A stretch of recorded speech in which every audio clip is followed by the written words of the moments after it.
Thank you. Jared, I am so excited to be having this conversation at this extraordinary time of change in AI, massive speed of development, and also such geopolitical and geoeconomic change at the same time. We're having this very interesting meeting here of Europeans in Albania this week. Last week, there was this very important meeting in the Gulf where Donald Trump and a delegation went to Saudi Arabia and other countries, and they did a remarkable number of deals around AI and technology, both putting US infrastructure on the ground and also agreeing to sell very high-end chips to the region. Can you talk a little bit about what the implications of that are for the whole AI situation? Absolutely, and it's an honor to be here. Really pleased to be with all of you. It's interesting watching the analysis around President Trump's visit to the Middle East, because I think it completely misses the mark on what's in fact happening in the Middle East. This wasn't about Donald Trump and his unique relationship with several leaders. I don't even think this was about capital and fundraising. I think this was about something much bigger, a real paradigmatic shift that's happening in the world right now, which is if you believe that the key feature of the international system is a competitive coexistence between the two AI superpowers, the Middle East isn't emerging. It has already emerged as the critical collection of AI swing states that are needed by both countries. And it's not lost on me that our host, His Excellency Yasser Al-Rumayyan, is at the center of so much of this. 20 years ago, I would go around different parts of the world, and every country wanted to build their own Silicon Valley. Today, you go to different countries around the world, and every country wants to do their own version of Vision 2030, and I think that's in large part because His Excellency is doing such a fantastic job executing on the Crown Prince's vision for 2030. But I think it's important to also understand how we got here. I've been traveling to the Middle East for 25 years. I think was my first trip to Saudi Arabia. And back then, I would talk to a lot of the young leaders and ask them what they want. And they would say, all we want is our economic interests to drive the geopolitics, not the other way around. In 2015 and 2016, a group of young leaders emerged in Saudi Arabia, Qatar, and UAE, and they brought with them a set of up-leveled ambitions around diversifying the economy, aligning the deployment of capital with a geopolitical agenda they were setting on their own terms, and then up-leveling their own human capital and moving towards becoming leaders in science and technology. But the Middle East was still fraught with a lot of geopolitical complexity. When COVID happened, the geopolitical center of gravity moved from the Middle East to Washington and Beijing, and it cleared all of that geopolitical brush. And then that's when the world realized what was happening, which is if you look at Saudi Arabia, Qatar, and UAE, it's not just about money. They have energy, they have powered land, they have investment know-how and expertise. They're thought leaders on AI and all kinds of emerging technologies, and you won't see any major deal or business transaction or operation or research in the AI space that doesn't have one or more of those countries at the center of it. So if you look at the two AI superpowers of the US and China, do these deals last week position the Gulf firmly in the US camp, or does it create the opportunity for the Gulf to create its own winners in AI? So look, I think the US preference would be to use technology to force a binary decision of China or the US. And so far, that's been the play that the US has been running. Why? Because they have the NVIDIA chips and the high-end chips and everything we know about export controls and outbound investment screening and so forth. That being said, there's so much unique capability that exists in the kingdom that I think what you're seeing is countries in the Middle East recapture a lot of that agency. Now, the biggest issue that I think is going to allow them to unlock that agency is the US has a unique choke point when it comes to technology. So the US is irrefutably dominant when it comes to generative AI. China's catching up, but it hasn't closed the gap yet. Some of this has to do with the fact that the export controls that were put in place in 2022 constrained China on compute. And it gave the US a little bit of a runway to have a first mover advantage with large language models. But the issue that the US has is if it wants to maintain a dominant position in AI, there's a real question, and to me this is the big known unknown. Can they build the AI infrastructure fast enough to meet the demand that is outpacing the ability to do that? And the US can build a lot of that infrastructure, but my thesis is I don't think the US can stay dominant and build all of that infrastructure on their own. And there's a couple reasons for that. One is out of the 4,000 data centers in the US, you have less than 3% vacancy. But more importantly, the difference between AI workloads and cloud workloads is they're ultra high density and they require a concentrated source of baseload power. So intermittent like solar and wind doesn't work. Think coal, LNG, nuclear. The US has plenty of that, but after 2 decades of power demand being flat, that baseload power is in North Dakota and Texas, and the data centers for AI workloads are in Silicon Valley and Virginia. So the punchline here is the US doesn't have enough differentiated data centers and enough powered land to, on its own over the next 12 to 18 months, meet those priorities. And so it's going to need some kind of an overflow option. So as you heard from President Macron, one option is Europe, but I think Europe's going to have a lot of the same challenges transporting baseload power for some of the same jurisdictional and it's much more expensive. It's much more expensive, same ESG hurdles. You can go to Malaysia and Indonesia, where a lot of data centers are being built, cheap energy, but that AI capacity will go straight to China, which doesn't work for the US. And so my view is the Middle East is the obvious place for an overflow option. They can build massive infrastructure at scale very quickly. They have cheap energy, abundant capital, sovereign ambition.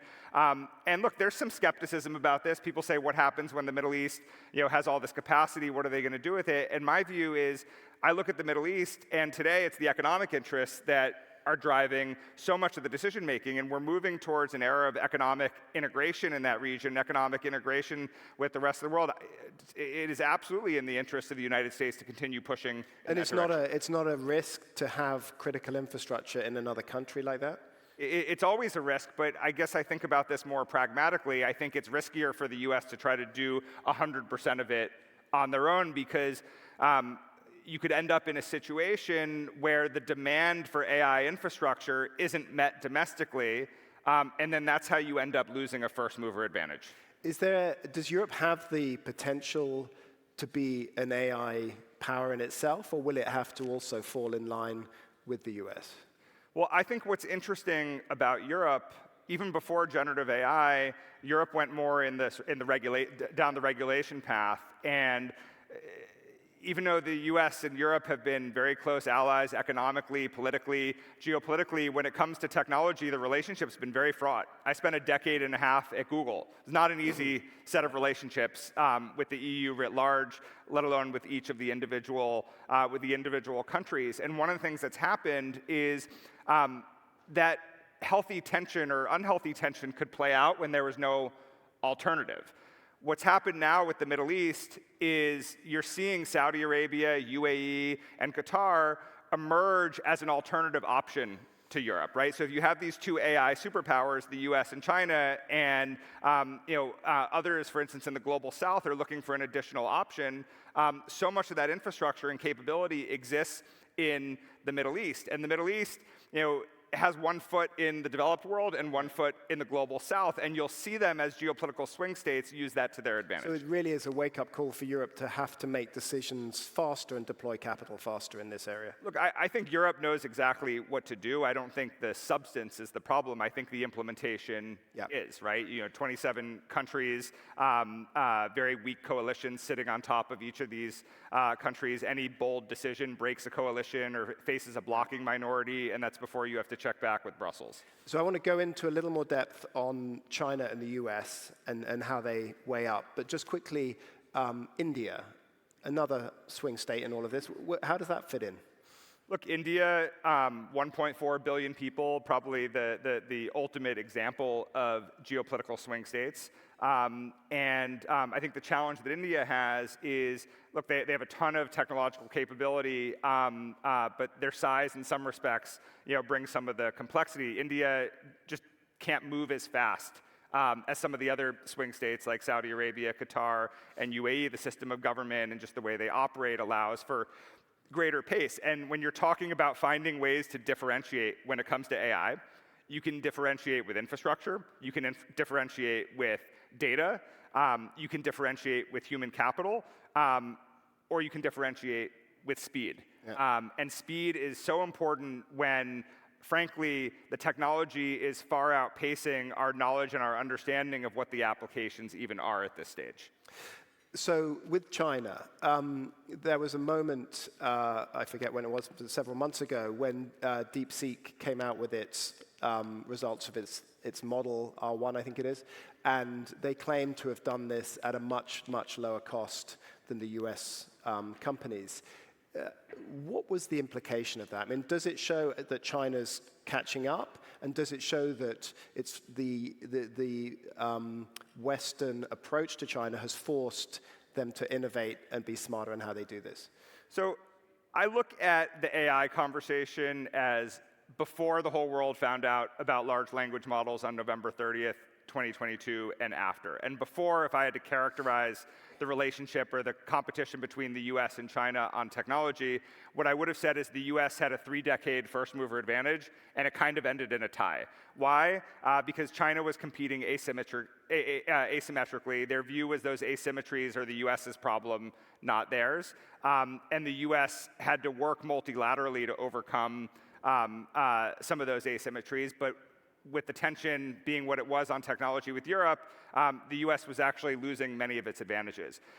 Large language models gave the US a lifeline, helped it get its technology mojo back, and now China has a bit of an uphill battle when it comes to large language models because it doesn't have the compute power, it doesn't want to train models at internet scale because of the censorship apparatus, and the way they govern their models is highly restrictive. That being said, in the last chapter of technology, China caught up largely through copying, but along the way they also became incredible innovators and were producing 5 times the number of software engineers at the same level of skill and impressiveness in the US. And what I would say is necessity drives innovation, and the US has kind of dared China to figure out a way to capture greater efficiency within these large language models given they don't have the compute. And so DeepSeek v2, which caused all this market palpitation, it's not that it was a significant technology milestone. It certainly wasn't a significant product milestone. To me, it was a random Tuesday in a very fast-paced AI race.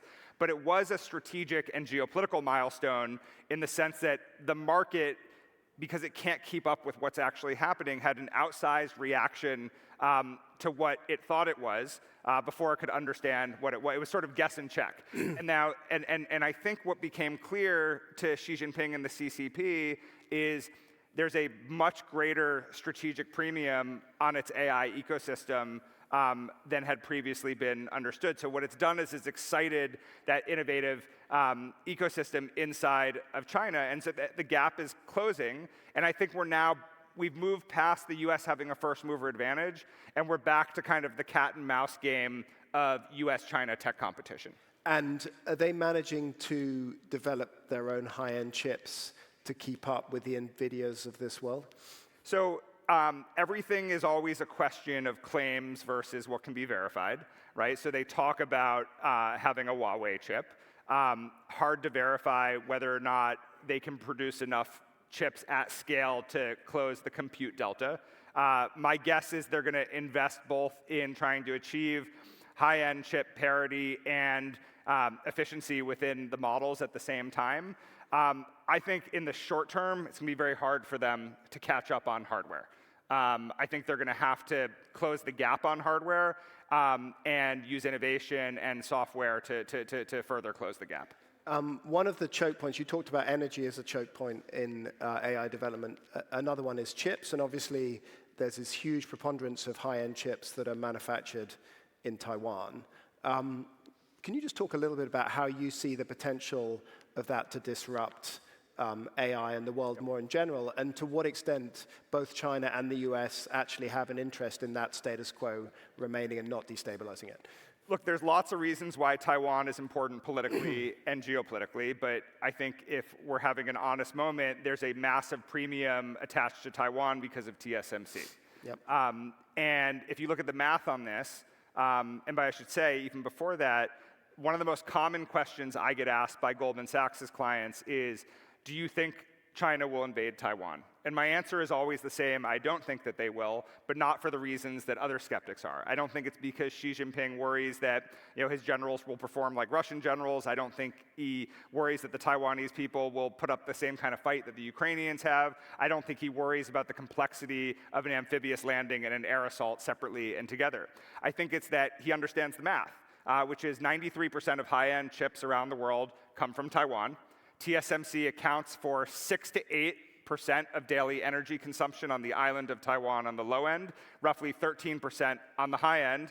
And here's the critical punchline: Taiwan imports 98% of its energy resources.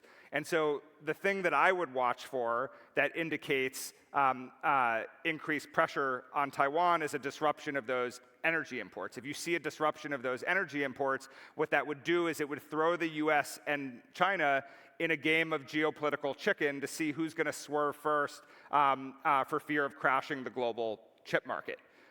So that's the scenario that I would look for. Now, the other thing that I would think about in the context of semiconductors is tariffs.